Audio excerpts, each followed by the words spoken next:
ప్రభునందు అత్యంత ప్రియమైన దేవుని బిడ్డలారా, ఇప్పుడు మన ప్రభువును లోక రక్షకుడైన యేసుక్రీస్తు అతి శుభమైన నామమును బట్టి చేరి ఉన్న మీకు అందరికీ పేరు పేరున నా హృదయపూర్వక వందనాలు తెలియపరుస్తున్నానండి. ఈ వాక్యం వీక్షిస్తున్న మీకు కూడా నా హృదయపూర్వక వందనాలు తెలియపరుస్తున్నాను.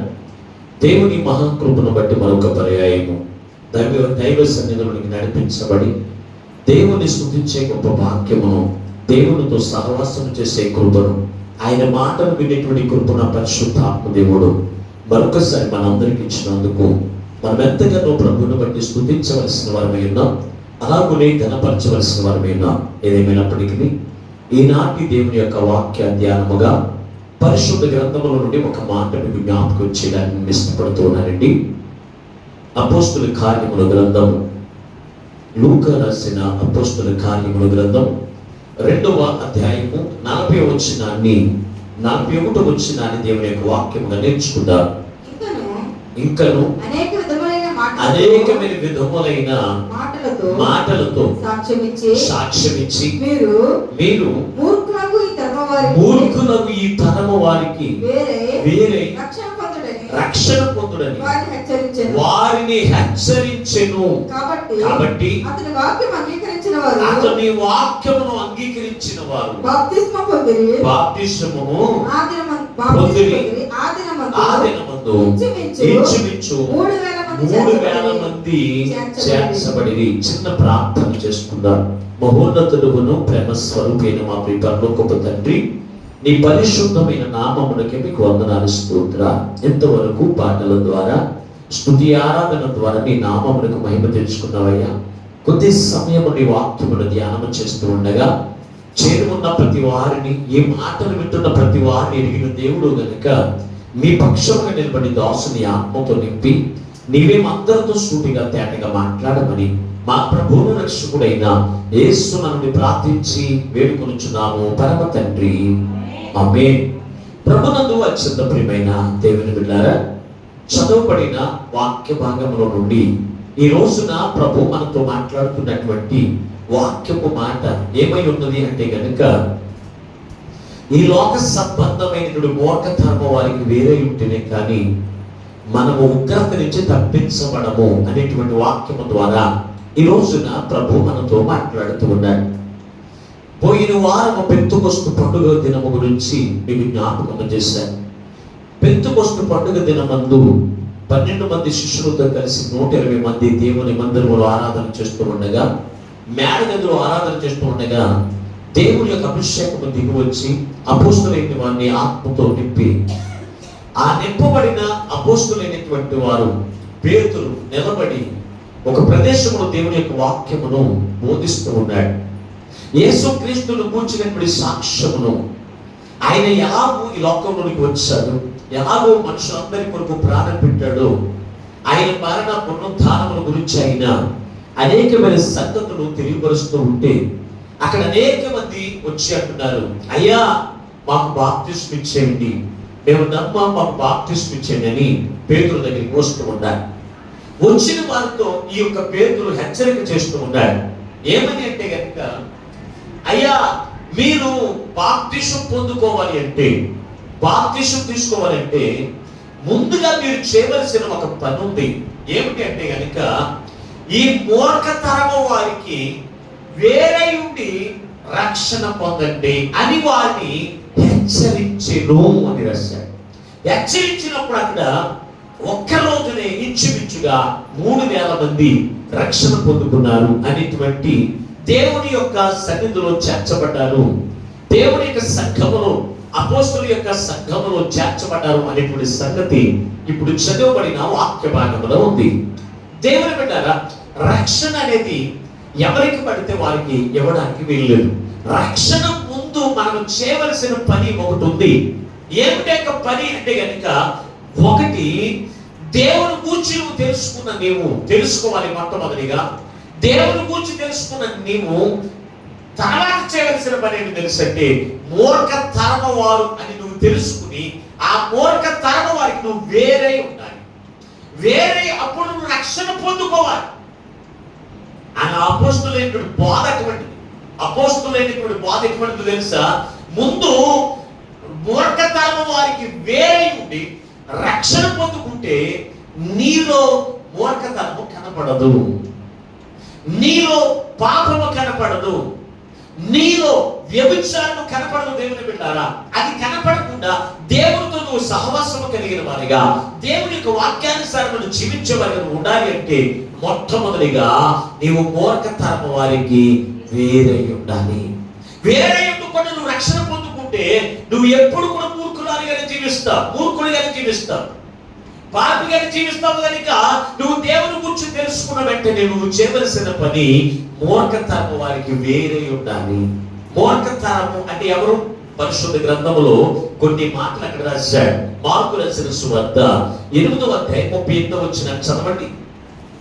మార్కు రాసిన సువార్త 8వ అధ్యాయం 38వ వచనాన్ని. వ్యభిచారమును పాపమును చేయు ఈ తరము వారిలో నన్ను గూర్చి నా మాటను గూర్చి సిగ్గుపడేవాడెవడు? చాలండి. మనుష్య కుమారుడు రెండవ రాకలో వచ్చినప్పుడంట మొట్టమొదటిగా మూర్ఖతరము వారు అంటే ఎవరు అని రాశాడు అంటే గనుక వ్యభిచారము చేసేవారు. రెండవది పాపము చేసేవారు. పాపం అంటే ఏంటి? దేవుని యొక్క మాటకు, దేవుని ఆజ్ఞను ఎవరైతే మీరుతున్నారో అది పాపం. ఆజ్ఞ అతిక్రమమే పాపము. నేనే పాపం చేశాను, ఒక ఆదివారం ప్రార్థనకు రాకపోవడమైన పాపం అంటే పాపమే. దేవుని ఆజ్ఞను విసర్జించి దేవుని ఆజ్ఞకు నువ్వు లోబడకుండా జీవిస్తున్న నీవు కూడా పాపివే. వ్యభిచారం చేసేవారు పాపులైతే, అబద్ధం చేసేవారు పాపులైతే, అలాగే దోషకరమైన మాటలు మాట్లాడేవారు పాపులైతే, అసూయకరమైన జీవితంలో జీవించారు పాపులైతే, దేవుని ఆజ్ఞను కూడా విసర్జించి దేవుని ఆజ్ఞకు లోబడకుండా జీవించే వారు కూడా పాపులే. పాపము చేసేవారు దేవుని బిడ్డరా, అటువంటి వారు కూడా ఏమై ఉన్నారు? ఈ తరము వారు అని రాసి. ఈ తరము వారు వ్యభిచారమును విడిచిపెట్టట్లేదు, పాపమును విడిచిపెట్టట్లేదు, దేవుని ఆజ్ఞకు లోబడినటువంటి జీవితమును జీవించేటువంటి ఈ తరము వారు అన్నాడు దేవుని బిడ్డ. రెండవది ఏంటంటే కనుక ఈ తరము వారు ఏమై ఉన్నారు అంటే మత్తయి సువార్త 17వ అధ్యాయము 17వ వచనంలో రాశాడు, విశ్వాసము లేని మూర్ఖతరము వారులారా అన్నాడు. అంటే ఈ రోజున మనుషులకి ఏం కనపడట్లేదు అంటే కనుక విశ్వాసం అనేది మనుషులకి కనపడట్లేదు. విశ్వాసం అనేది దేవుని యొక్క సన్నిధికి వెళితే దేవుడు నన్ను దీవిస్తాడు, దేవుని యొక్క మార్గం అనుసరిస్తే నేను దేవుడు నన్ను ఆశీర్వదిస్తాడు, దేవుని యొక్క మార్గం అనుసరిస్తే నాకు పరమ రాజ్యం ఇస్తాడు అనేటువంటి విశ్వాసం అనేటటువంటి మూర్ఖతరము ఈ రోజున మనము కలిగి ఉన్నాం. ఈ తరము వారికి మనం ఎలా ఉండాలి అంటే కనుక వేరైపోయి ఉండాలి.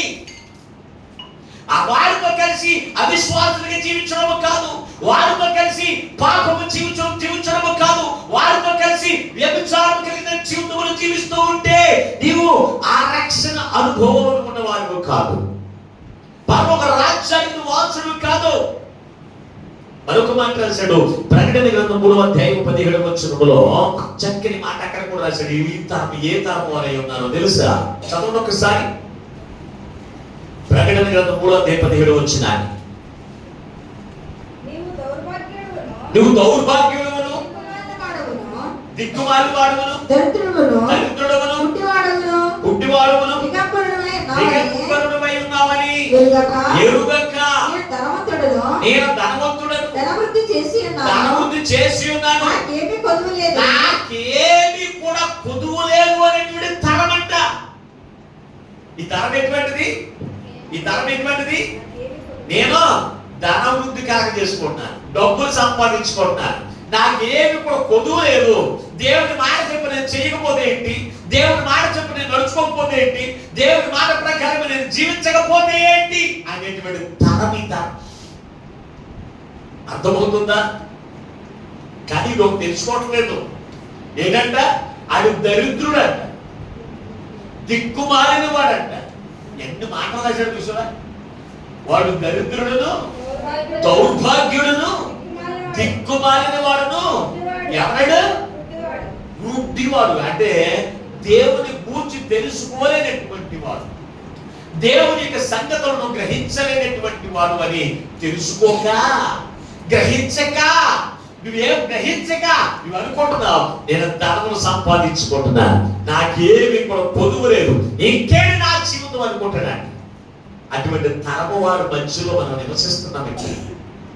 అటువంటి తరము వారిలో మనం నివసిస్తున్న నీవు, అది నీ కుటుంబంలో ఉండవచ్చు, నీ వీధిలో ఉండవచ్చు, నీ గ్రామంలో ఉండవచ్చు, నీ బంధువులు అటువంటి వారు ఉండొచ్చు. అటువంటి వారితో కలిసి అవిశ్వాసిగా నువ్వు జీవించడానికి వీల్లేదు. అటువంటి వారిగా కలిసి మూర్ఖుడిగా మాట్లాడడానికి వీల్లేదు. అటువంటి వారిగా కలిసి దొంగతనం చేసే వారిగా జీవించడానికి వీల్లేదు. అటువంటి వారిగా కలిసి వ్యభిచారం చేసేటువంటి వారిగా ఉండడానికి వీల్లేదు. వారికి వేరే ఉండాలంట. వేరే ఉంటేనే యేసుక్రీస్తు నీలో నివసిస్తాడు. పరిశుద్ధ గ్రంథంలో అపోస్తలుడైన పౌలు కొరింథీయులకు రాసిన 2వ పత్రిక 6వ అధ్యాయం 16వ వచనం నుంచి 18వ వరకు ఉన్న వాక్య భాగంలో మీరు చూడగలిగితే, దేవుని ఆలయమునకు విగ్రహములకు ఏం పొందిక, మనం జీవము కలిగిన దేవుని ఆలయమై ఉన్నాము. అందుకు దేవుడు ఎలాగూ సెలవిస్తున్నాడు, నేను వారిలో నివసించి సంచరిత్తును, నేను వారి దేవుడై ఉంటాను, వారు ప్రజలై ఉంటారు. అవునా, మీరు వారి మధ్య నుండి ఎవరి మధ్య నుండి మూర్ఖతరము వారికి మధ్య నుండి నీవు ఏం చేయాలంట? బయటికి వచ్చి ప్రత్యేకముగా ఉండండి. అపవిత్రమైన దానిని కొట్టకూడదని ప్రభువు సెలవిస్తూ ఉన్నాడు కదా. సాధించి మనము బయలు వస్తున్నామా? ఎవరికి? మూర్ఖతరము వారికి. వ్యభిచారం చేసే వారితో నువ్వు కలిసి తిరిగితే నీవు వ్యభిచారం ఉంటావు. దొంగతనంతో చేసే వారితో కలిసి నువ్వు వారితో కలిసి వారు చేసేటువంటి దొంగతనం నేర్చుకుంటే నువ్వు దొంగవే అవుతావు. అబద్ధికులతో నువ్వు కలిసి తిరుగుతూ అబద్ధాలు ఆడతాయి నేర్చుకుంటూ ఉంటే కనుక నీవు అబద్ధికురాలు అవుతావు. అంతేకాదు దేవుని బిడ్డలా మూర్ఖులు ఉంటారు చూసారా? ఎవరు? నాకు అన్ని ఉన్నాయి, దేవుడు విడిచిపెట్టి తిరుగుతున్నాయి, కానీ ఇదిగో నాకు సమృద్ధి ఉంది, తినడానికి ఆహారం ఉంది, ఆరోగ్యం ఉంది అనుకుని మూర్ఖులుగా మాట్లాడుతారు చూసారా? వారితో కలిసి నువ్వు జీవిస్తూ ఉంటే నీవు మూర్ఖుడిగా మాట్లాడుతూనే ఉంటావు. విశ్వాసం లేనటువంటి జీవితం జీవించే వారికి అవిశ్వాసంతో కలిసి నీవు కూడా అవిశ్వాసిగా జీవించేటువంటి జీవితంలో జీవిస్తూ ఉంటే నీవు కూడా దేవుని యొక్క ఉగ్రత నుంచి నువ్వు తప్పించుకోలేవు. దేవుని బిడ్డారా. అందుకే దేవుడు అంటున్నాడు, మీరు జీవము కలిగిన దేవునికి ఆలయమై ఉన్నారు. మీరు నా ప్రజల కనుక నేను మీ మధ్యలో నివసించాలి అంటే, మీరు దేవుని ఆలయమై ఉన్న మీరు నేను నివసించాలి అంటే, నా ఆత్మచేత మిమ్మల్ని నడిపించాలి అంటే, నా ఆత్మచేత మిమ్మల్ని ప్రవర్తింపజేయాలి అంటే, నా ఆత్మచేత పరలోక రాజ్యంలోనికి నడిపించాలి అంటే మీరేం చేయాలి? అట్టి వారికి వేరు చేయబడి ప్రత్యేకించబడిన వారిగా నువ్వు దేవునికి కుమారుడిగా దేవునికి కుమార్తెగా జీవించే జీవితములకు వారసులుగా ఉండడానికి వారితో కలిసి మీరు ఉండడానికి. అవిశ్వాసులతో జీవించి అవిశ్వాసం అయిపోతున్నావా? దొంగతనం చేసే వారితో కలిసి దొంగవైపోతున్నావా? అబద్ధికులతో కలిసి జీవించి అబద్ధికురాలు అవుతున్నావా? ఈ రోజున ప్రభు నీతోనే మాట్లాడుతున్నాడు. సుమా, నువ్వు ప్రత్యేకించబడకపోతే ఇదిగో మహాభయంకరమైన ఉగ్రత దినము రాబోతుంది. ఎవరి మీదకో తెలుసా? అవిశ్వాసులైన వారి మీదకి, పాపము చేసేటువంటి వారి మీదకి దేవుడు ఉగ్రతను నిలిపి ఉన్నాడు. ఆ ఉగ్రత ఇదిగో అవిశ్వాసులైన వారి మీదకి రాకమునిపే నువ్వేం చేయాలి? అవిశ్వాసులైన వారి నుంచి వేరుపడి ప్రత్యేకించబడి దేవుని యొక్క వాక్యానుసారమైన జీవితం నువ్వు జీవిస్తూ ఉంటే నువ్వు భయంకరమైన ఉగ్రత నుంచి నువ్వు తప్పించబడతావు. అలా కాకుండా నేను వారితోనే నేను జీవిస్తానని దేవునికి సేవకుల ద్వారా ఎంత హెచ్చరిక చేసిన వినకపోతే నీ జీవితం ఏమవుతుందో తెలుసా? పరిశుద్ధ గ్రంథంలో మీరు చూడగలిగితే రాజులు 2వ గ్రంథం 17వ అధ్యాయము 33వ వచనం నుండి కిందకి మనం చూస్తే చక్కని మాటలు అక్కడ రాయబడి ఉన్నాయి. ఇశ్రాయేలు ప్రజలు ఐగుప్తు దేశంలో నుంచి వారు విడిపించబడిన తర్వాత దైవజనుడైన మోషే ద్వారా కొన్ని హెచ్చరికలు వారికి హెచ్చరిస్తూ ఉన్నాడు. ఏమని హెచ్చరిస్తూ ఉన్నాడు చూడండి ఒకసారి. రాజులు 2వ గ్రంథము 17వ అధ్యాయం 33వ వచనం. ఈ ప్రకారముగా యెహోవా యందు భయభక్తులు గల వారై ఉండి తాము ఏ జనుల నుండి పట్టబడిరో ఆయా జనుల మర్యాద చొప్పున తమ దేవతలను పూజించుచు ఉండిరి. నేటి వరకు తమ పూర్వ మర్యాదల ప్రకారం వారు చేయుచున్నారు. యెహోవా యందు భయభక్తులు మానక వారితో నిబంధన చేసి మీరు ఇతర దేవతలకు భయపడకయు వారికి నమస్కరింపకయు పూజ చేయకయు బలులు అర్పింపకయు బాహుబలము చేత ఐగుప్తు దేశమంటున్న రప్పించిన యెహోవా యందు భయభక్తులు కలిగి ఆయనకు మాత్రమే నమస్కారం చేసి బలులు అర్పించువారని ఇశ్రాయేలు పేరు పెట్టబడిన యాకోబు సంతతి వారికి సెలవిచ్చిన దేవుణ్ణి సేవింపకయు. నాపై వచ్చినకు వచ్చేయండి. వారు ఆయన మాట వెనక తమ పూర్వపు మర్యాద చొప్పుననే జరిగించుచు వచ్చిరి. ఆ ప్రజలు యెహోవా యందు భయభక్తులు గలవారైనను తాము పెట్టుకున్న విగ్రహములను, దేవుని యందు భయభక్తులు కలిగిన వారైనను తాము పెట్టుకున్న విగ్రహములను పూజించుచు వచ్చిరి. మరియు తమ పితరులు చేసినట్లు వారి ఇంటలు వారు వారి సంతతి వారు నేటి వరకు ఈ రోజు వరకు ఎవరైనా చేసేవారు దేవుని యందు భయభక్తులు కలిగిన వారు. ఐగుప్తు దేశంలో నుంచి ఐగుప్తీయులు చేసినటువంటి విగ్రహారాధనను కూడా విడిచిపెట్టి నేను చూపించిన మాట ప్రకారంగా, నేను చెప్పిన మాట ప్రకారం మీరు చేయండి. మీ పితరులు చేసినట్లు మీరు చేయడానికి వీల్లేదు. వారి ఆచార పద్ధతులు చేసినట్లు మీరు వీల్లేదు అని చెప్పి వారికి హెచ్చరిక చేశాడు. హెచ్చరిక చేసిన మోషే చెప్పిన మాటను వారు దేవుని యొక్క మాటగా గ్రహించగా ఆ మాట వినకయు దేవుని యందు భయభక్తులు అయినట్టుండి ఏం చేస్తున్నారు? పితరులు చేసిన పనులు ఎలా మాట్లాడారు. ఇప్పుడు నాయనారండి, ఇప్పుడున్న ప్రజలు నేటి వరకు జరుగుతూనే ఉంటారు. ఈ రోజు వరకు కూడా దేవుని యందు భయభక్తులు కలిగిన జీవితం మానవ రక్షణ పొందుకున్నారు. పితరుల ఆచార పద్ధతులు వదులుతలేదు అంటే మీ మీద ఉగ్రత దిగి రాలేదనుకుంటున్నారా?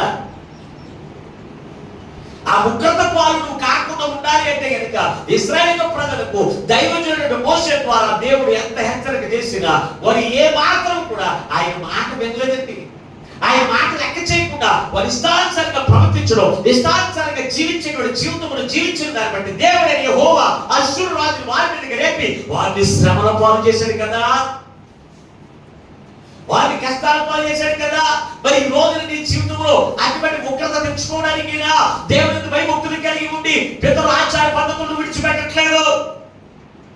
మా వంశమంతా అయ్యే పనులు చేస్తారండి, మా కుటుంబీకులందరూ అయ్యే చేస్తారండి, లేకపోతే కీడు వచ్చేద్దంట, శ్రమ వచ్చేద్దండి. మీ పితరులు చేసినట్టు చెయ్యకపోతే కీర్తి వెనుక వస్తుందా? ఎక్కడన్నా బైబిల్లో ఉందండి? పితరులు ఆచార పద్ధతులు చెప్తున్న మీరు చేయండి అని ఎక్కడన్నా ఉందా? చెప్పండి. మీరు దీవించబడతారని ఎక్కడైనా ఉందా? మరి ఎందుకు నువ్వు చేయడం? నీ పితరుల ఆచార పద్ధతులు చెప్పి నువ్వు చేస్తే నీ మీదకి శ్రమ ఉగ్రత దిగి వస్తుందని చెప్పినప్పటికీ కూడా ఉగ్రతే నా మీదకి రావాలి అని అలాగే ఎందుకు చేస్తున్నారండి? మాట్లాడరే దేవుని బిడ్డలారా, ఈ రోజున ప్రభు నీతో ఎందుకు మాట్లాడుతున్నాడంటే నీవు ఉగ్రత పాలు కాకుండా ఉండడానికి, ఆయన దీవులకు పాత్రుడిగా ఆయన పరలోక రాజ్యానికి వారసుడిగా ఉండడానికి ప్రభు నీతో మాట్లాడుతూ ఉన్నాడు. యేసుక్రీస్తు ఎవరు నువ్వు తెలుసుకున్నావు? పరిశుద్ధుడు, జీవము కలిగిన దేవుడు, పరలోక రాజ్యముకు మార్గమై ఉన్నాడు అని నువ్వు తెలుసుకున్నావు. ఆయన రక్షకుడై నువ్వు తెలుసుకున్నావు. తెలుసుకున్నా నీవేం చేయాలి? ప్రత్యేకించబడిన వారి జీవితం ఉండాలి. ఆ ప్రత్యేకమైన జీవితం నీలో ఉంటేనే నువ్వు ఏం చేస్తావు? ఆ మహా రక్షణ పొందుకుంటావు, రక్షింపబడతావు అన్నాడు. అది హెచ్చరించమన్నాడు పేతురు. పేతురు ఏం చేస్తున్నాడు? హెచ్చరించుచు వచ్చెను. పితరుల నుంచి మూర్ఖతరము వారికి వేరే ఉండమని హెచ్చరిస్తూ వచ్చేవాడు. ఈ రోజున దేవునికి సేవకుడిగా ఎంత హెచ్చరిక చేసినా, పేతురు వలె అలాగే మోషే వలె ఎంత హెచ్చరిక చేసినా నీ ఆచార పద్ధతులు వదులుతున్నారా? మాట్లాడరే లేదు వరకు జరుగుతూనే ఉన్నాడు దేవుని బిడ్డ. బైబిల్ అంటే ఒక తరానికి సంబంధించినది కాదు, ఒక తరానికి సంబంధించినది కాదు దేవుని బిడ్డ. అయిపోయిన తరము, జరుగుతున్న తరము, జరగబోయే తరానికి కూడా సంబంధించిన వాక్యం ఇది. ఈ తరానికి కూడా అదే జరుగుతుంది. ఆనాడు ఇశ్రాయేలు ప్రజలు చేసి వారి మీదకి శ్రమలు తెచ్చుకున్నట్లుగా ఈ రోజున కూడా దేవునికి బిడ్డలుగా ఉన్న మీరు కూడా దేవుని యందు భయభక్తులు కలిగి ఉండి వారికి ప్రత్యేకించబడిన వారిగా, వారితో చేసిన పనులు చేయక, వారు వ్యభిచారం చేసే వ్యభిచారమును, వారు చేసిన పాపమును, వారు చేసేటువంటి మూర్ఖ తరము వారి వలె అవిశ్వాసులను జీవించి ఉగ్రత మీరు తెచ్చుకోవద్దన్న కానీ మేము అలాగే జీవిస్తామండి, మేము అలాగే నడుచుకుంటామండి అని శ్రమలు తెచ్చుకుంటూ, బాధలు అనుభవిస్తూ, కష్టాలు అనుభవిస్తూ, ఏడుస్తూ, కొంపలంటే ఏడుస్తూ నీ జీవితంలో నువ్వు కొనసాగిస్తున్నావేమో. ఈ రోజున ప్రభు నీతో మాట్లాడుతున్నాడు. ప్రత్యేకించబడిన జనాంగం ఎలా ఉండాలో తెలుసా? నేను ఒక ఇద్దరు ముగ్గురిని ఎదురు పెట్టి నేను వాక్యాన్ని ముగిస్తాను. రూతు గ్రంథము 1వ అధ్యాయం 16 వచనం. రూతు గ్రంథము 1వ అధ్యాయము 16 వచనం చదువుకుందాం. అందుకు రూతు నా వెంబడి రావద్దని, నన్ను విడిచిపెట్టమని, నన్ను బ్రతిమాలుకొనవద్దు, నీవు వెళ్ళు చోటికి నేను వచ్చేదను, నీవు నివసించు చోటనే నేను కూడా నివసించను, నీ జనమే నా జనము, నీ జనమే నా జనము, నీ దేవుడే నా దేవుడు, నీవు మృతి పొందు చోట నేను మృతి పొందెదను, నువ్వు చచ్చిపోయి కానీ నేను కూడా చచ్చిపోతాను. చాలు. నయోమి తన భర్తను 20 కుమారులను తీసుకుని మోయాబు దేశంలోకి వచ్చింది. మోయాబీలు అన్యులు, విగ్రహారాధికులు. మోయాబీలు అంటే అక్కడ ఎవరు కూడా దేవుని బిడ్డలు అన్నవారు ఎవరు లేరు. ఆ ప్రదేశంలోకి వచ్చిన ఈ నయోమి తన కుమారుడికి రూతుని వివాహం చేసింది. వివాహం చేసిన తర్వాత కుమారుడు కూడా చచ్చిపోయారు. చచ్చిపోయిన తర్వాత నయోమి అంది, అమ్మా నువ్వు మోయాబీలు అను కనుక మీ పుట్టింటికి నువ్వు వెళ్ళిపో, నేను మా దేశానికి మా దేవుని దగ్గరికి నేను వెళ్ళిపోతాను అంది. నువ్వు మా కూడా రావద్దు అని చెప్పినప్పుడు రూతు పుట్టినది మొదలుకొని మోయాబీలు యొక్క ఆచార పద్ధతి చొప్పున జీవించిన కుమార్తె. ఆమె పుట్టినది మొదలుకొని ఆచార పద్ధతులు, విగ్రహారాధన, ఈ అలవాట్లన్నీ కూడా క్షుణ్ణంగా నేర్చుకుని ఉన్న కుమార్తె. ఈ కుమార్తెను మరలా నీ దేశంలో ఉండిపోయి నీ ఆచార పద్ధతులు నువ్వు చేసుకో, ఇదిగో నువ్వు నా దేవుళ్ళకి వచ్చావు కనుక నీకు ఏం ప్రయోజనం లేదు, నీ భర్త కూడా కోల్పోయావు కనుక ఇంకా ఇదిగో నీ పని నువ్వు చేసుకో అన్నప్పుడు ఈమెమంటుందో తెలుసా? నిజమైన జీవము కలిగిన యేసయ్యను తెలుసుకున్న కుమార్తె ఏమంటుందో తెలుసా? ఇప్పటి వరకు ఏమైనా ప్రజలైతే ఈ రోజున జీవము కలిగిన దేవుడు, ఆయన నాకు దేవుడై ఉన్నాడు, ఆయన ప్రజలే నాకు ప్రజలై ఉన్నారు, ఎవరో నాకు అవసరం లేదు, నాకు ఎవరు కావాలి? నువ్వు కలిగిన జనమే నా జనం. ఇప్పుడు మనకెవరు జనం? ఇప్పుడు చెప్పండి, మన జనం ఎవరు? రక్షణ పొందుకుని నీకు నీ జనం ఎవరు? విగ్రహారాధికులా? నిజం చెప్పండి, దేవుని మందిరంలో ఎవరు? విగ్రహారాధికులా లేకపోతే ఆచార పద్ధతులు చేసేవారా? ఆదివారం ప్రార్థనకి రాలేదండి ఏమంటాం మనం? మా ఊళ్ళో వచ్చారు కదండి, ఏంటంట మా ఊళ్ళో వచ్చారు కదా, నాకు గుండు పెట్టొద్దా? నాకు గుండు పెట్టొద్దండి. అప్పుడు నీ జనం గుర్తురారా? చెప్పరా? అమ్మ ప్రార్థనకి రాలేదంటే ఎవరో ఎక్కడికి పోతున్నారు, నేను వెళ్ళిపోయానండి అంటే నీ జనం దేవుడి ప్రజలా? దేవుడు అని నిజంగానే నువ్వు నిజంగా ప్రత్యేకించబడిన వారైతే అక్కడ 3,000 మంది రక్షణ పొందిన వారు ఎనతెగక దేవాలయంలో కూడుకునిచున్నారని రాశాడు. అంటే ఒక ఆదివారం కూడా వారు ప్రార్థన మానలేదు, సహవాసం విడిచిపెట్టలేదు. మనమేం చేస్తున్నాం?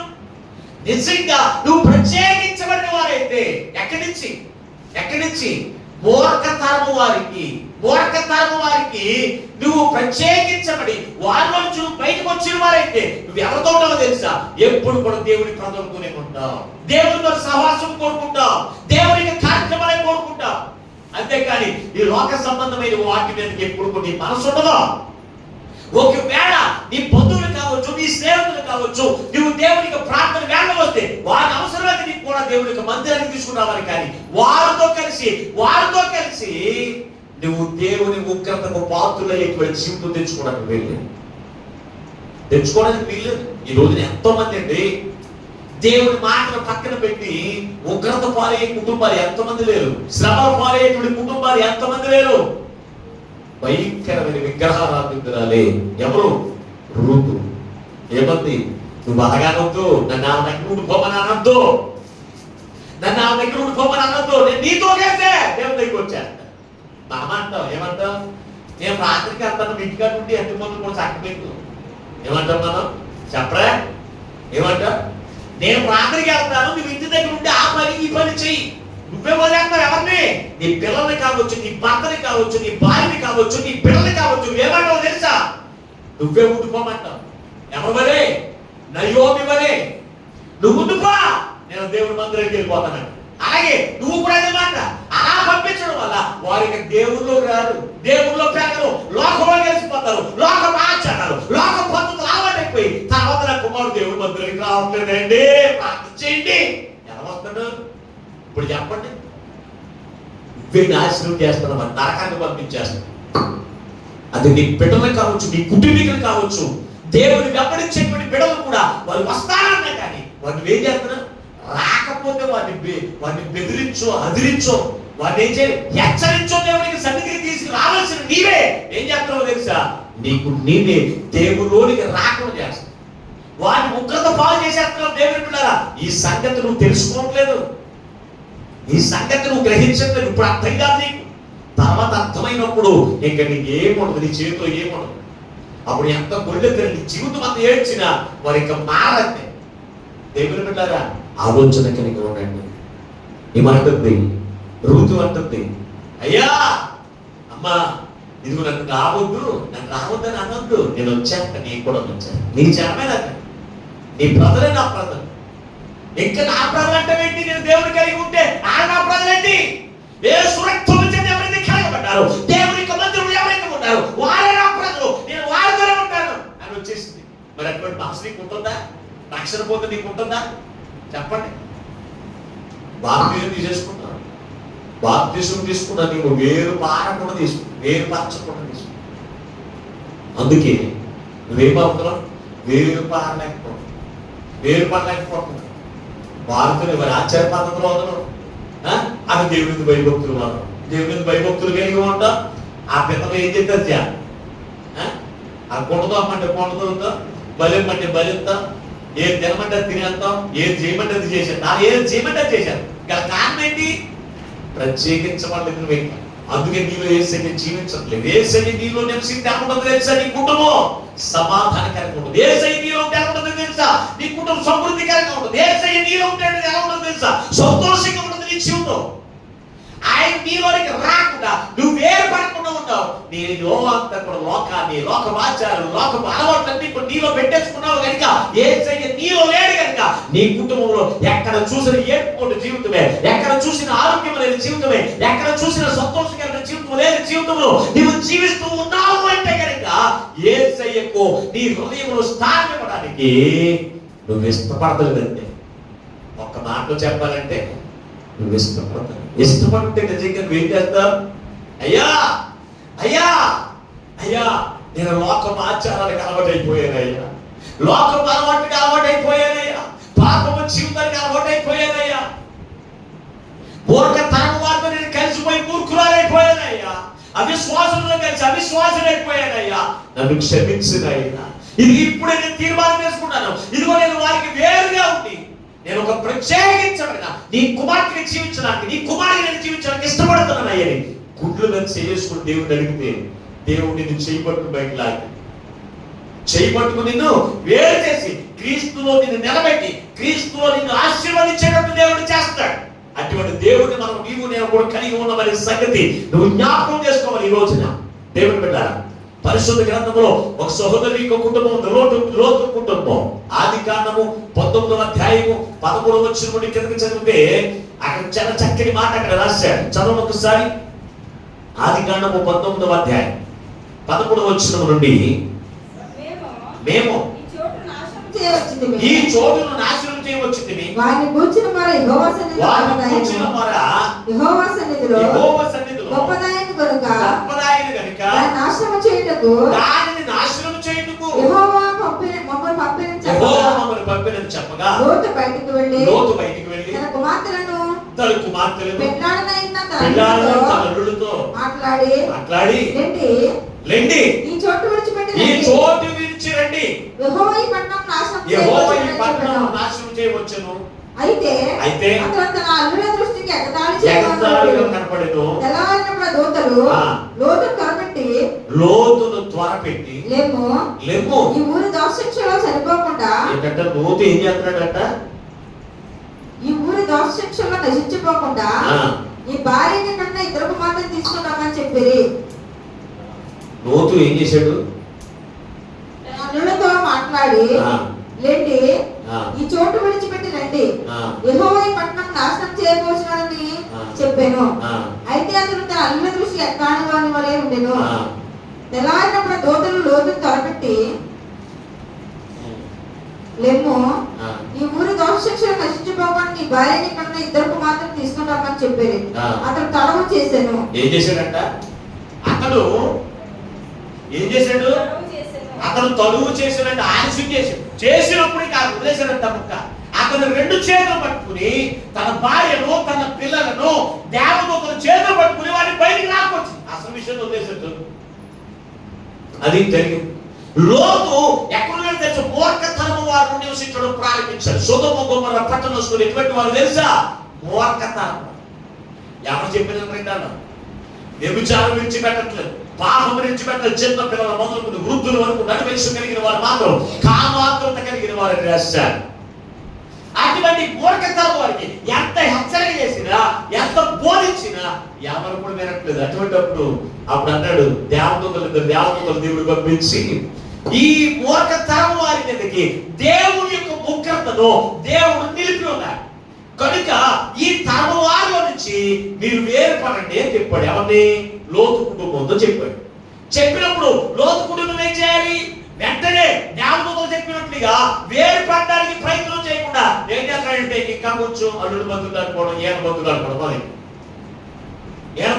మొదలెట్టాం. దేవదూతకి చిరాకు వచ్చి చెరుకు చేతులు పట్టుకుని పిల్లల చేతులు పట్టుకుని ఆమె కనికరపడి అని రాశారు. అక్కడ మళ్ళీ వారి మీద కనికరపడి వారిని చెరుకు చేతితో బయటకు లాక్కొచ్చాను అని రాశారు అక్కడ.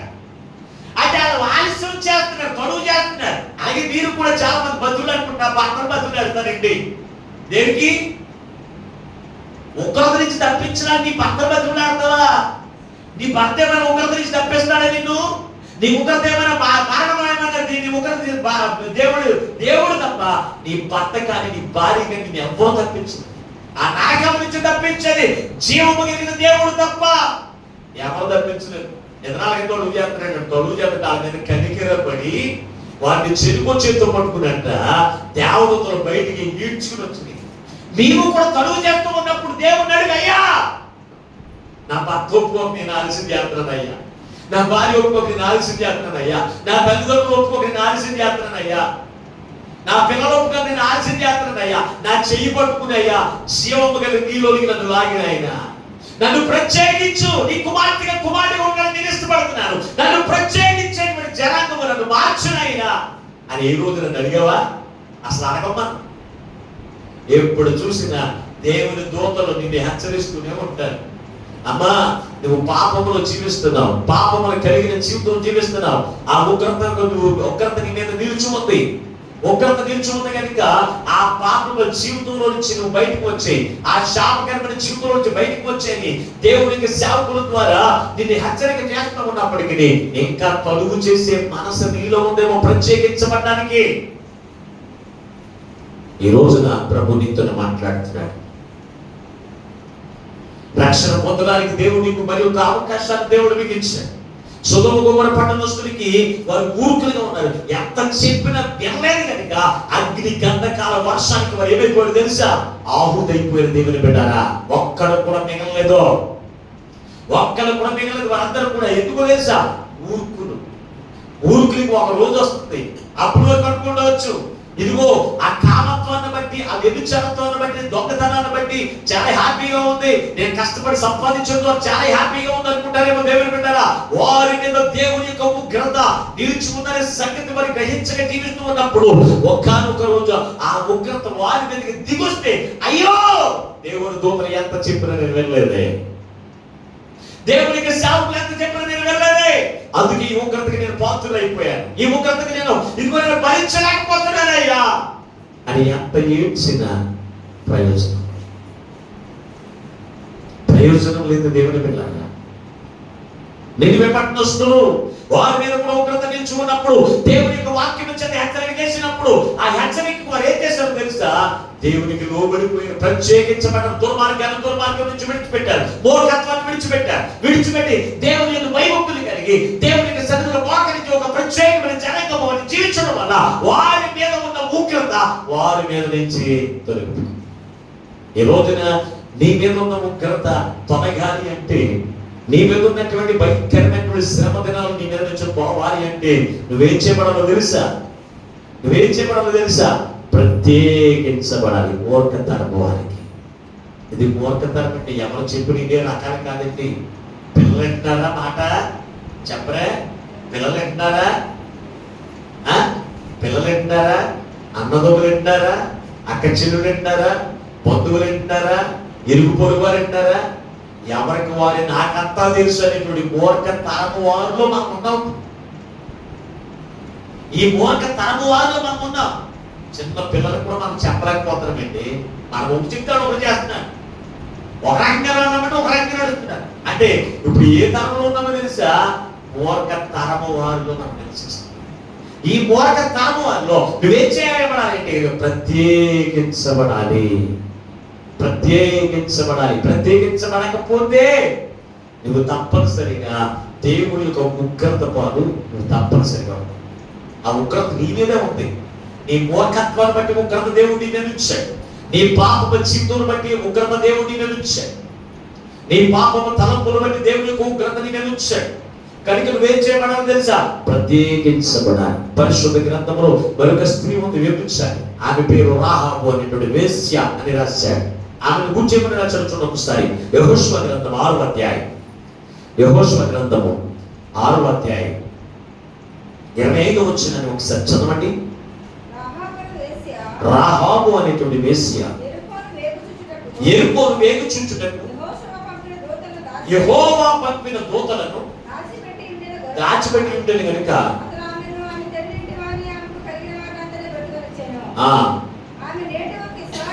ఆమె నేటి వరకు ఎవరి మధ్య నివసిస్తుంది? ఎంతమంది ఎక్కడ ఉండేది? యెరికో పట్టణంలో నివసిస్తూ ఉండేది. ఈమె వ్యభిచారులతో కలిసి సాగించుకుంటుంది. అటువంటి ఈమె దగ్గరికి ఒకనొక రోజున వేగం చూడడానికి దేవుని సేవకులు అక్కడికి పంపించబడ్డారు. యెహోషువ పంపించబడినప్పుడు అక్కడ వచ్చినటువంటి వారు దేవుని కూర్చు వారికి తెలియపరిచినప్పుడంట ఆమె గుండె కరిగిపోయింది. బండబారిపోయిన హృదయము యేసు క్రీస్తుని కూర్చిన సువార్త, దేవుని కూర్చిన మాటలు వింటే ఆమె గుండె కరిగిపోయి, అయ్యా నేను రక్షించబడడానికి ఇష్టపడుతున్నానయ్యా. ఏం చేయబడాలి అంటే ఏమన్నాడు తెలుసా? నువ్వు ప్రత్యేకించబడిన దానిపై నీ ఇంటికి ఎర్రని దారం కట్టుకుని నిలబడు, ప్రత్యేకించబడిన జనాంగంలో నివసించు అని వారికి చెప్పినప్పుడు అంట ఆమె ఎవరితో నివసించడం ప్రారంభించిందో తెలుసా? ఎంతకు ముందు వ్యభిచారి కలిగిన రాహాబు దేవుని ప్రజలతో నివసించిందని రాశారు. ఆమెను ఆమె కుటుంబమును ఎవరుతున్నారు? ఇశ్రాయేల్ అందరి మధ్య వ్యభిచారులు ఇశ్రాయేల్ ప్రజలతో నివసిస్తా ఉంటే నువ్వు దేవుని కుమార్తెగా ఉన్న నీవు ఎవరి మధ్య నివసిస్తున్నావు? ఇది నువ్వు పరిశీలన చేయాలి. ఈ రోజు ఈ వాక్యం నువ్వు ఏ స్థానంలో ఉండి వింటున్నప్పటికీ కూడా వ్యభిచారులేమో ఇశ్రాయేలు ప్రజలుగా వాళ్ళు ఏం చేశారు? వాళ్ళతో నివసించడం ప్రారంభించారు. అందుకే ఆ భయంకరమైనటువంటి ఉగ్రతనిచ్చి రాహాబు తప్పించబడింది. దేవుని బిడ్డారా, దేవుని ప్రజలతో నివసించిన వారు, దేవుని యొక్క ప్రజలతో సహవాసం చేసేవారు, దేవుని యొక్క ప్రజలతోనే ప్రతి విషయంలో కూడా కూడుకునేటువంటి వారిని దేవుడు వారిని ఉగ్రత పాలు చేయడం. మనం సహవాసం ఎవరితో కోరుకుంటాం? రక్షణ పొందుకున్నావు, బాప్తిసం తీసుకున్నావు, కానీ బలారాధన తీసుకున్నావు, కానీ సహవాసం ఎవరితోనూ మాట్లాడరే. ఎవరితో ఉంటుంది? అన్యులతో సహవాసం. నీ సహవాసం ఎవరితోనూ? వ్యభిచారులతో. నీ సహవాసం ఎవరితోనూ? అబద్ధికులతో. నీ సహవాసం ఎవరితో? బాబులతో. నీ సహవాసం ఎవరితో? మూర్ఖులతో. నీ సహవాసం ఎవరితో? అవిశ్వాసంతో నువ్వు చేరి వారు చేసినట్లుగా వారి మాటలు విని నీ జీవితం పాడు చేసుకుంటున్నావేమో. ఈ రోజున ప్రభు నీతో మాట్లాడుతూ ఉన్నాడు. దేవుని బిడ్డ, ప్రభు నీతో మాట్లాడుతున్నాడు. ఎవరి మాటలు మనం వినవలసిన పని. ఎందుకంటే ఆల్రెడీ మోసగించడానికి సాతాను చాలా పన్నాగాలు చేస్తూనే ఉంది. ఎక్కడి నుంచి? దేవుని యొక్క ప్రజలను కూడా, దేవుని యొక్క ప్రజలతో కాకుండా అవిశ్వాసులతో నివసింపజేసి దేవుని యొక్క ఆశీర్వాదములను కోల్పోయేట్టు చేస్తుంది. సొలొమోను మహారాజు, దావీదు కుమారుడు, ఇతడు రాజ్య పరిపాలన చేస్తున్నటువంటి తన యొక్క జీవితంలో మోయాబీయులు కొందరిని వివాహం చేసుకున్నాడు. కొందరు వివాహం చేసుకుంటే వారు చేసేటువంటి పనులు, వారి ఆచార పద్ధతులు ఇతనికి అలవాటు అయిపోయి వారితో కలిసి ఉండేవాడు. వారితో కలిసి ఉండడం వల్ల, వారి అలవాటు అయిపోవడం వల్ల ఆ యొక్క మహారాజుగా ఉండవలసిన సొలొమోను ఎందుకు పనికిరాని దరిద్రుడిగా కిందకి ఎట్టేసినది. దాని కారణం ఏంటి? మన సహవాసాన్ని కూడా దేవుడు చూస్తాడు. నువ్వెవరితో ఉంటున్నావు? ఎవరు చేసే పనులు నువ్వు చేస్తున్నావు? దేవుని ప్రజలు విశ్వాస చేసిన పనులు నీలో ఉన్నాయా? దేవుని ప్రజలతో సహవాసం కోరుకుంటున్నావా? అయ్యో, ఈ రోజు నేను దేవునికి సన్నిధికి వెళ్ళకపోతే దేవుడితో నేను సహవాసం ఉండదేమో, ఇవాళ దేవునికి సన్నిధికి వెళ్ళకపోతే నా సహోదరులతో సహవాసం ఉండదేమో, నా ప్రజలతో సహవాసం ఉండదేమో. ఆ మాట అసలు నాకు రాదండి. రక్షణ అయితే పొందుకున్నావు, కానీ నువ్వు వేరుపరచబడలేదు. ఎక్కడి నుంచి? లోకం నుంచి వేరుపరచబడలేదు. వేరుపరచబడి ఉంటే కనుక నీ ప్రజలు ఎక్కడకుంటావు తెలుసా? దేవుని ప్రజలే. మనొక సహోదరి మెచ్యూర్ ఫంక్షన్ ఏర్పాటు చేసుకుంది. ఆమె ఫంక్షన్కి ఎవరికి చెప్పిందో తెలుసా? నా దేవుని ప్రజలే నా ప్రజలు. ఆ ప్రజలకే చెప్పుకుంటారు, కానీ నా బంధువులు ఎవరికి చెప్పనని కాలనీలు ఏర్పాటు చేసింది. కాలనీలు ఏర్పాటు చేస్తే ఎంతమంది వచ్చారు అడుగుతున్నా? ఎంతమంది వచ్చారు? ఆల్రెడీ ముందు ప్రకటన చేసింది, ఇంకెవ్వరికీ చెప్పట్లేదు, నా బంధువులకు కానీ నేను ఎవరికి చెప్పట్లేదు. మిత్రులు, నా దేవుని జనాంగమే, నా గురించి, నా కుటుంబం గురించి ప్రార్థన చేసేటువంటి ప్రజలే నా ప్రజలు అని చెప్తే అసలు ఆ మాట అసలు ఎలా ఊతుకు పొలం తీసి ఎలా పడేసి ఎవరు పొందుగా వెళ్ళిపోయారు. ముగ్గురు వచ్చారు. ఎంత నిశ్చారమో తెలిసిందని. ఆయన ఎవరు? వృద్ధులు అన్నమాట. 45 వారు వచ్చారు. మిగిలిన వాళ్ళందరూ కూడా అసలు సహవాసం కోరుకుంటూ చాలా నిశ్చారకరంగా ఆ రోజున దేవుని నామం అవమానించడం నీ వల్ల.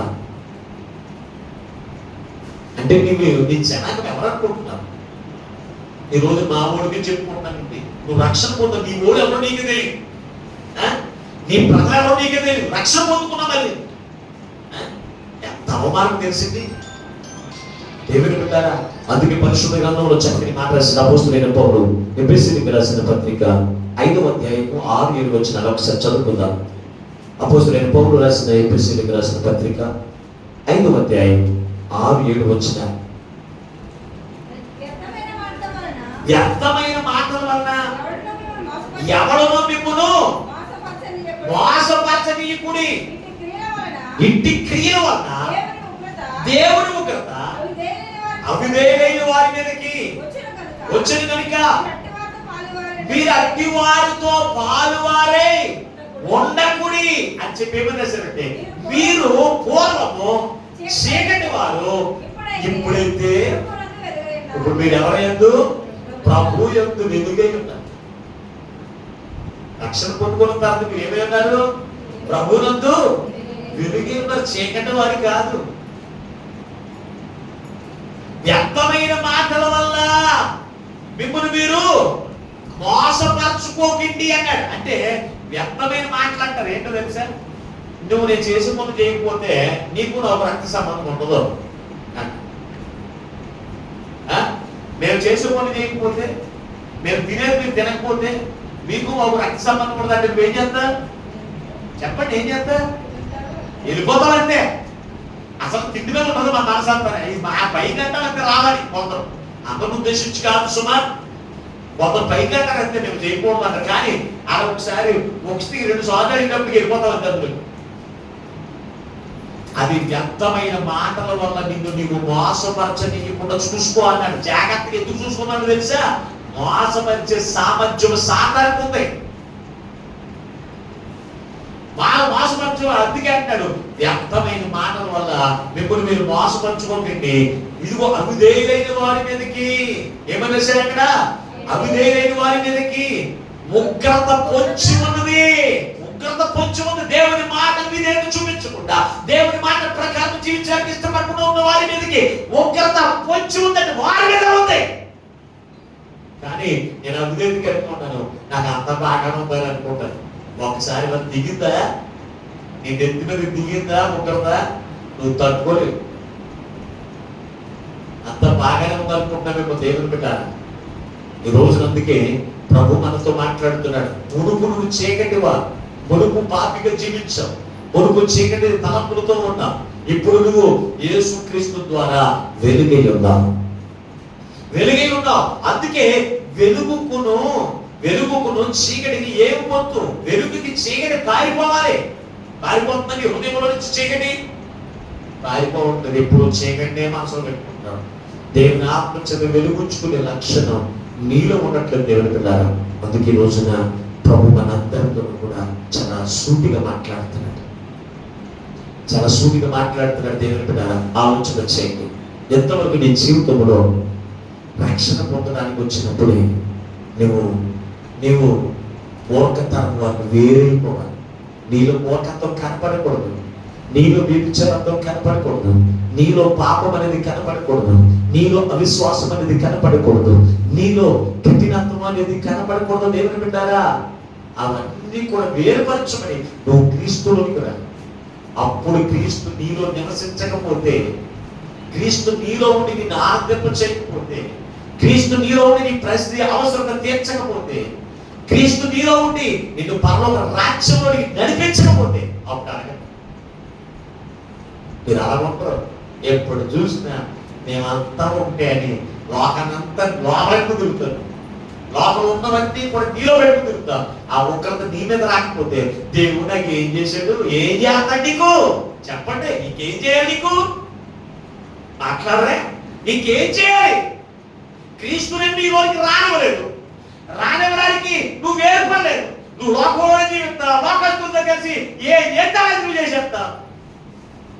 పొద్దున్న సహోదరు వచ్చి అయ్యగారు పందిలో జాతర జరుగుతుంది, గవర్నమెంట్ ప్రార్థన చూసి వెళ్ళిపోవాలంట. ఏమన్నా నేను అసలు ఇప్పుడు నేను ఏమన్నా చెప్పండి, ఎందుకు ఇప్పుడే వెళ్ళిపోవాలన్నా నేను ఎందుకు వచ్చుకోవాలా అటువంటి ఉంటున్నాను. ఇక్కడ నువ్వు బాప్తిసం తీసుకున్నావు, మళ్ళీ నువ్వు బాప్తిసం తీసుకున్నా లేకపోతే శాపమంట. ఏంటంటే వెళ్ళకపోతే శాపం వచ్చండి మీ మీదకి. ఆచార పద్ధతులు చేయకపోతే శాపం వస్తుంది. ఎక్కడ ఉందమ్మా పరిశుద్ధ గ్రంథంలో? నువ్వు దేవుని మాటకు అవిధేయత చూపిస్తేనే నీ మీద కొరత ఉంటుందని బైబిల్ చాలా స్పష్టంగా రాశాడు.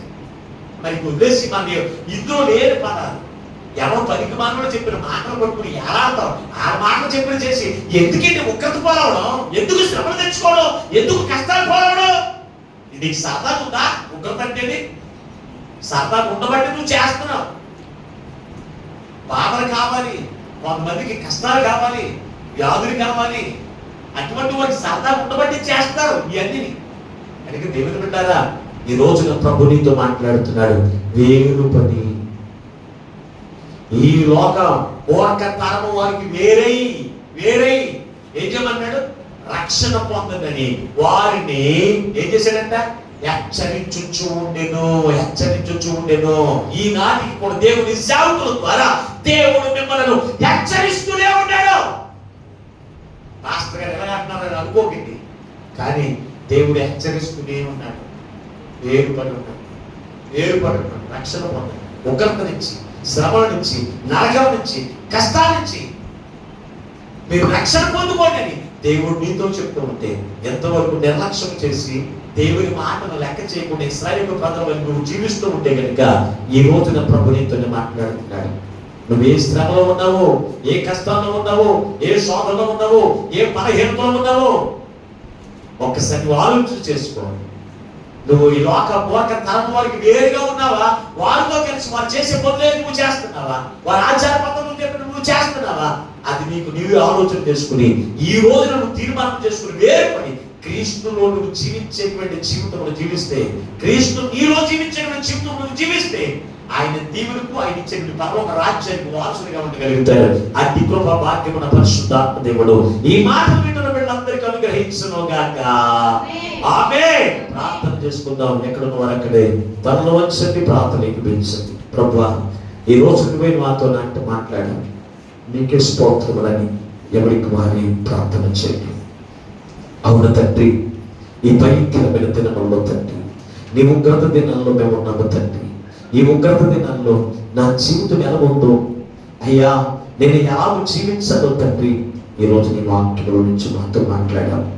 ఎంతవరకు నైనా, ఎంతవరకు ప్రభువా ఈ లోకపు ఆచారాలకు అలవాటైపోయిన నేను, ఈ లోకపు అలవాట్లకు అలవాటైపోయిన నేను అయ్యా, వాటికి వేరు పడక నా ఇష్టం వచ్చినట్లుగా జీవించాలయ్యా, నాకు ఇష్టం వచ్చినట్లుగా ప్రవర్తించాలి.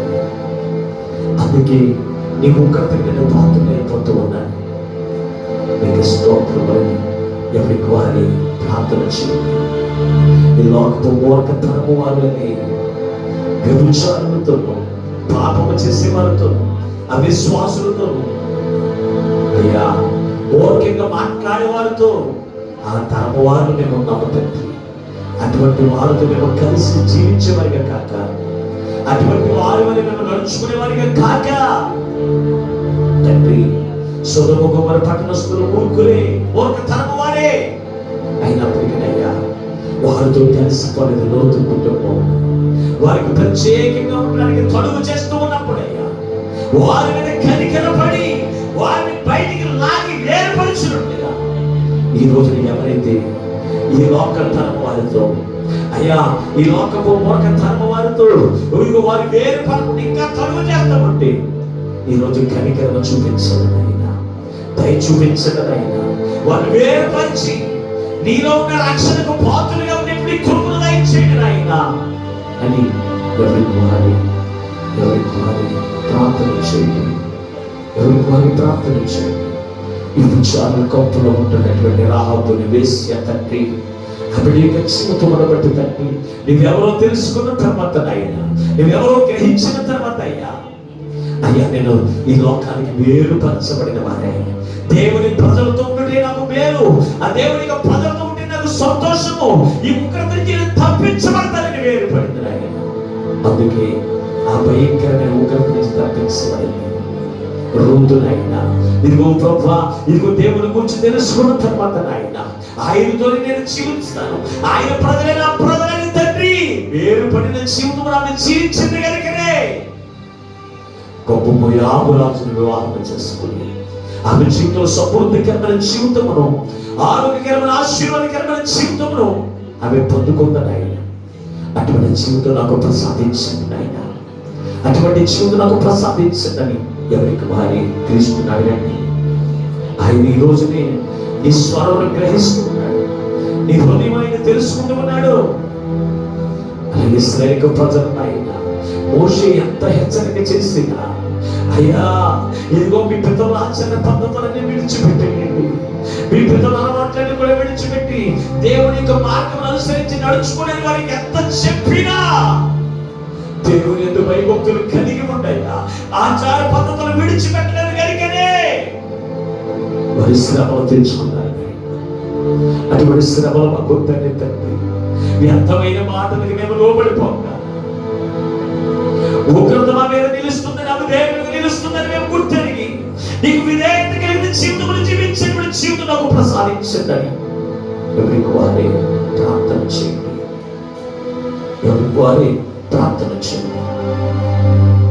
మమ్మలను శాశ్వతమైన ప్రేమతో ప్రేమించి మా కొరకు ప్రాణం వేసేలా మీకు స్తోత్రం. ఎంతవరకు నీ అమూల్యమైన మాటలు వచ్చిందా, నువ్వేమందరితో మాట్లాడు. ఎంతవరకు మాటలు ఏ బిడ్డలు కూడా వ్యర్థముగా విడిచిపెట్టకుండా ప్రతి వారి హృదయమును ఉద్ధరించి నీ దీవెనలకు నీకు చెప్పి పరలోక రాజ్యానికి వారసులుగా ఉండే జీవితం అయ్యా మాకందరికీ దయచేసి మీరు మహిమను పొందమని మాతో మాట్లాడి మమ్మల్ని బలపరిచిన యేసు నామమున ప్రార్థించి పెట్టుకొనుచున్నాము పరమ తండ్రి. ఆమేన్. దేవుడు మిమ్మల్ని అందరిని దీవించును గాక. ఆమేన్. మరొకసారి మీకు అందరికీ నా హృదయపూర్వక వందనాలండి.